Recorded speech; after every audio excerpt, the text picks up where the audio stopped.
Hello, welcome and welcome back to my channel. It is your girl Surya, and you already know I gotta pop my ish, I gotta talk my ish daily, okay? And in this video, I wanna highlight something. So I'm watching Love After Lockup, and I wanna talk about this past episode with Savannah and Bradley and Ashley and Julius. Okay, so we have Savannah and Bradley. Savannah, I think she's 27. Bradley, he's 28. And at this point in the episode, Bradley said he needed space because he said she's always micromanaging him. I mean, she's always going through his phone, asking who he's texting. She's always yelling at him, just like being rude and just being very just like combative, like almost, right? But we know that you can tell when you look at her, especially when you got some life and experience, you can just look at her because it's really written all over her face how insecure she is. Okay, how much that she thinks that Bradley is the prize. How much she doesn't see the value in herself, and the value that she has is rooted on him. She's so controlling. She's so obsessed with, and it's not even with him, but, is he talking to other women? Is he talking to other women? Is he talking to other women? And then she goes and takes bad advice from his sister, right? Because her and the sister meet up at the park, and the sister's, he said he needed space. Yeah, you need to go pull up on him. And Savannah was like, I don't think I should do that. Like, I'm trying to not be too crazy. Yeah, too crazy.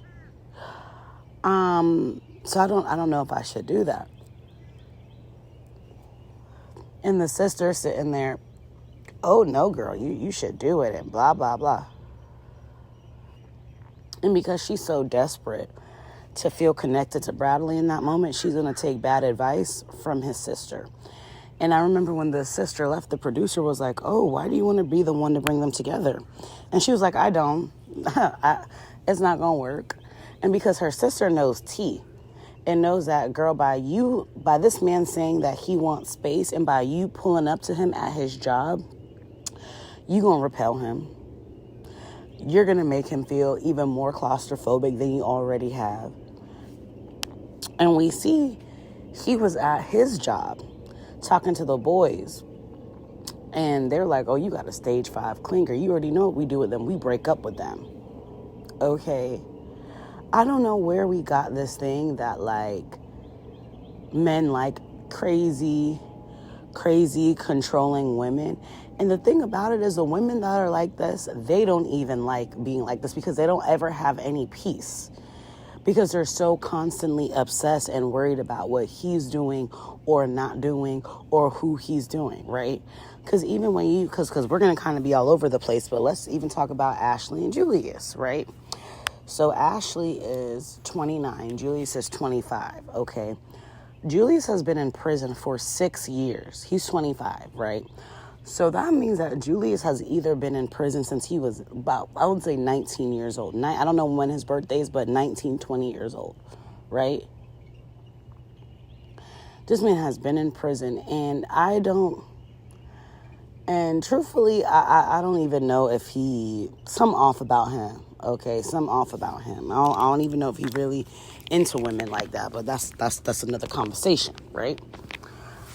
So Ashley's sitting there. She's a CNA and a caregiver. She's giving this man. Now I don't know if it was her or Kiana, so I don't want to put, check her pockets, but I think it was her. Said she gave this. No, I think it was Kiana who said she gave that man $20,000 when he was in prison. But anyways, she was still giving Julius money in prison, holding her down, taking care, because I guess his family didn't go and see him. And so, Ashley was playing the role of big mama, giving him money, going to see him, taking all the ghetto prison pictures with him. And when you look at Ashley, bro, and it's just like what I was saying with Savannah, it's written all over her face. She looks tired. And she looks older than 29. Aging herself, running behind him, looking like she's just not taking care of herself in any way. Like, and so Julius, right? And so another layer that I'm going to say to what I feel like with Ashley and Julius, just me being real, I feel like she also puts him on. I feel like, honestly, for both Bradley and Savannah, well, for both couples, but in this case, when we're talking about Ashley and Julius, these women sit up here and they put these men on a pedestal. Ashley putting Julius on a pedestal. She's spending all this money on him in prison, going to see him. And because his family is not around, she's taking that on as like a false intimacy. Like, oh, like, I'm the only one who's going to go see. I mean, he's in prison. You're reaching out to him. You're chasing a prisoner. He's there. Maybe you should have taken something from the women in his family and just chilled and not want to go see him as much, or, you know, and you've gotten so invested to the point where it's like you put all this promises, all this expectations that he's going to come out and be your Prince Charming, and baby, he's not trying to do that. But what I was going to say too with Ashley and Julius, when you look at them, when you look at how she looks and when you look at how he looks, and y'all see, I'm not a faceless YouTuber, so y'all know what I look like. I'm a black woman, okay? And, how should I say this? No, let me just say this. And there's something about Ashley's energy where I can tell that she puts his height and his light skin and his light eyes and his mixedness on a pedestal. There's something about her energy that gives that. There's something about her energy. And even when this past episode, when she was like, oh, because she's pregnant now, she's like, oh, well, you know, I have my baby's gonna love me, and, you know, all this other stuff. And it's like, you can tell that she thinks that this is as good as it gets.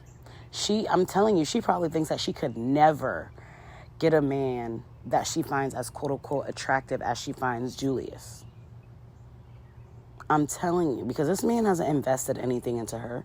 This man barely forms sentences when speaking. But yeah, this is the man of your dreams and all this other stuff. No, girl, you taking care of this man, and you see him as a prize. You see more value in him than you do yourself. Like, it's really crazy to me, like, how you just can't love yourself and you just can't care about yourself. Like, how stupid do you have to be? And so, right, so there's that. And also, too, this past episode, right, he has to go get clothes. So, yeah, he has to go get clothes because even though he said that he's not looking for a real 9-to-5 job, he's going to be a rapper. Okay, he said the 9-to-5 life is not for him. So Ashley's going to sit there and continue to be overworked and underpaid and under-rewarded. Okay, she is going to be taking care of 2 children, right? And then in the last episode, she also asked him to share locations. She's like, oh, there's no other women, then you shouldn't have a problem sharing locations. And for me, the fact that you want to share locations shows how insecure you are, because it's not even like you're sharing locations coming from a secure place of like, hey, like, let's share each other's locations, babe, like, so that way, you know, if anything, you know, we know where each other's at for like a safety purpose, you know. But you just want to straight up do it out of jealousy and being insecure and control, wanting to control everything around you but you, right? So he takes her car, goes to the studio with Drew, right? She's calling him to pick up the phone because she's pregnant. Her and her friend take a pregnancy test. And he's not answering the phone. He's not texting her back. So she goes and pulls up on him. And it's him, Drew, a woman, a trans woman, and they're just all outside the parking lot chopping it up. And the two women were like, we didn't even know Julius had a girlfriend. He was in the studio, acting single. And there was another girl there too. And when they said another girl, I'm like, was Julius also flirting with that woman? Like, I don't know, but that just seems like a detail that's going to come up later. Yeah, but like she pulls up, what you doing? Well, why are you here with other females? Why are you here with other females? And he's like, man, we just in the studio. It ain't like that. Like, we just vibing. Man, like, man, shit. Like, what? And then you see the homeboy in the back just standing there, just with his head down, just like looking real, just weak, like, the whole situation was just very ghetto and just disheartening. I'm like, ooh, and it's like driving her car too. It's like, bro, I can't. And so anyways, she was like, oh, like, she's like going off on him. I don't even remember what she was saying. Pick me, please, pick me. Like, I don't know, probably saying that. And he's like, man, I'm not listening to all this. So he goes and he gets in her car and drives away. And when he was backing out, she goes and stands in front of the car. She's like, you ain't going nowhere. And he goes and he pulls back into the parking spot and then pulls forward out of the parking spot that was in front of him. And I was like, And she was like, how y'all gonna let him leave in my and like, whatever, da-da-da-da-da. And her homegirl was like, oh, do you have his friend's number that he was with in the car? And she's like, no, but I got his PO number. And he eventually ended up coming back with the car, like, I don't know, however many minutes later. And he goes into the store, and, the girl's leaving. While he goes into the store, she's sitting there with the staying face. I'm going to stand right here and make sure don't nobody else go in there with you. Like, they can't go in after you leave. Girl, what? No. Girl, no. And you pregnant for this man? Okay. Girl. Mr. Julius, a.k.a. I'm the prize, a.k.a. Big Mama gonna take care of me. Big Mama gonna do what I say. Girl? Right. And so, enough about them. Let's talk a little bit more about Bradley and Savannah. What ended up happening with them. So, Savannah pulls up to his job, right? And he goes, and they're talking, right? And so when they're talking, she just, like, starts crying, just, like, after, like, 2 words. And he's like, why are you crying? She's like, oh, because you're just being mean to me. No, you're crying right now because this house of cards is done, right? And he's like, what's wrong? Like, what's going on? She was just like, I'm not gonna tell you on camera. Like, I'm not going to tell you on camera.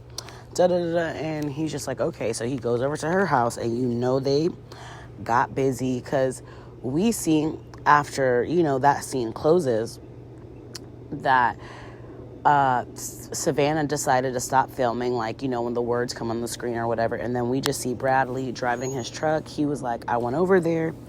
We talked it out at first, but, a week later, she was up to her old shenanigans, going off on me, micromanaging me, going through my phone, all the crazy stuff. And he was like, I just decided to close that chapter.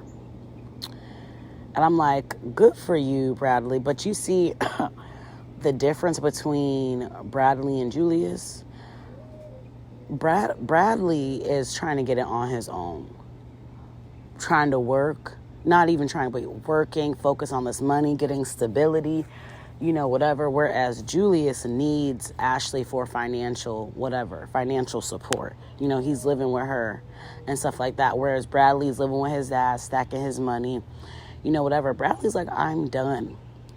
Okay. And I'm saying that to say is that, and it's going, like, when you act crazy and you're the crash out and you doing all that stuff, you literally do nothing but repel men, right? That's all you do. You repel men and you build tension, right? And contempt. And you make them not like you and not want to be around you. Men want to feel good, at peace. They want to feel at ease when they're around you. Okay? Not unpredictable and like, you know, you're going to be controlling them, acting like they're their evil stepmother. Like, what? So, yeah. Who? I don't even know what to... I don't even have nothing else to say. That was it, y'all. Yeah, ladies. Don't do that. Don't be the crazy crash out. Love yourself. Love yourself. Okay? Focus on you. Yes, you can date and have fun, but don't do that. If you gotta go through his phone and micromanage him, and you're so on edge like how Savannah was all the time, and any little thing he do, you want to cuss him out. You getting your blood pressure all high. No, baby. You need a new man, and you need to work on yourself, okay? Because that's not it, okay? And I'm telling you, if Julius had his own place or somewhere to go and like his own bread, he wouldn't be sitting there going back to Ashley. Like if that was his car, he would have left. He would have stayed gone. But he knew he had to bring it back because it's her car and because they live together. Ciao. I'll see y'all next time. Bye. And y'all, I just realized it's Julius and Alexis. Ashley was the other girl. My bad. Julius and Alexis. Anyways, bye.